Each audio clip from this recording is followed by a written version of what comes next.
Okay, so the next thing we're going to cover is puppet pinning. So After Effects has this tool where you can lay on sort of a basic skeleton rig on top of a static image and then manipulate it. It's very similar to deformers that we're going to get into in the next couple modules with Harmony and Toon Boom.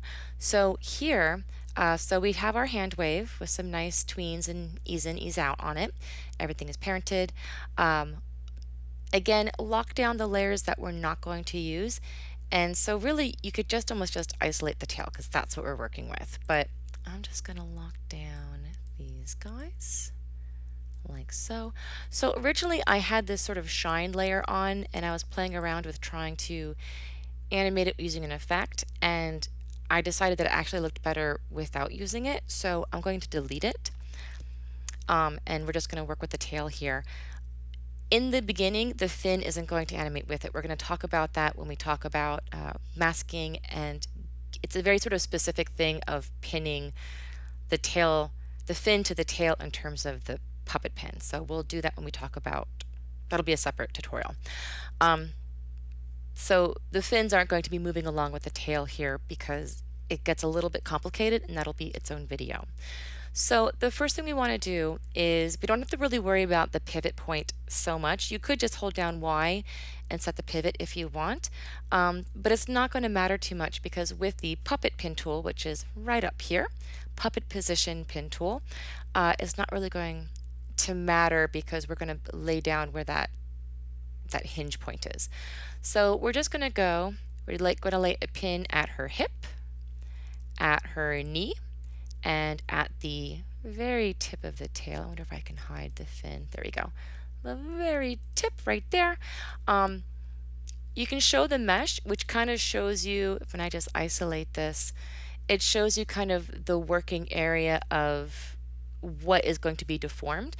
And you can kind of play around with, if you want it bigger or smaller, you kind of want it fitting like a tight skin. You don't want it to be too tight because it might miss an area, but you don't want it to be too large either. Same thing with the density. The denser it is, the smaller the meshes are, and the lower the density, the bigger the meshes are. So these kind of go into how detailed you want the deformation to be, and you can play around with those. So now what we would do, so right now, the minute I set a pin, we had an effect sort of drop down occur down in our timeline. And basically anything that's keyframeable it's everything. So it's not just the transformable properties of position, scale, rotation, skew, but you can keyframe effects. You can keyframe. I had a longer list of things that you could keyframe, but it's a lot of things. Under effects, we now have a puppet sort of key.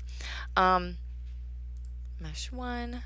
And then you can sort of, you can actually keyframe the effect opacity. So you can really kind of go very in depth with this and see what is keyframeable basically. And then transform is just, all the basics. The transform comes with every single layer. So here, what we're going to do that with the puppet pin selected, what you can do now is take it and move it like so. So you can kind of, and it's one of those things where you kind of have to play around with the density and the mesh and kind of where you're putting the pivots, but you can kind of squash and stretch it. You can kind of get, a movement like that to that. I'm just going to hit undo, and you can keyframe it. So right now it's not keyframing because, oh, it is keyframing. Hello. Under mesh one, there we go. Under deform, each pin has its own then drop down menu. So you can actually change the type of pin it is, and each of them are keyframed. So again, if you kind of go into these drop down menus, you really go in depth. But you're just going to go, here this is, and then at this point I would maybe want to move it up this way like that. So that's how the puppet tool works on the most basic level. It's pretty standard. And again, you could just select these keys and then apply, easy ease to them if you wanted to have some ease in, ease out, all that good stuff. And again, if you select puppet and then hit or just hit tail and hit U, it's going to just open up the keyframes that are applicable to what you're working with. So U is a really useful shortcut to kind of show and hide just the keyframes that you are specifically interested in.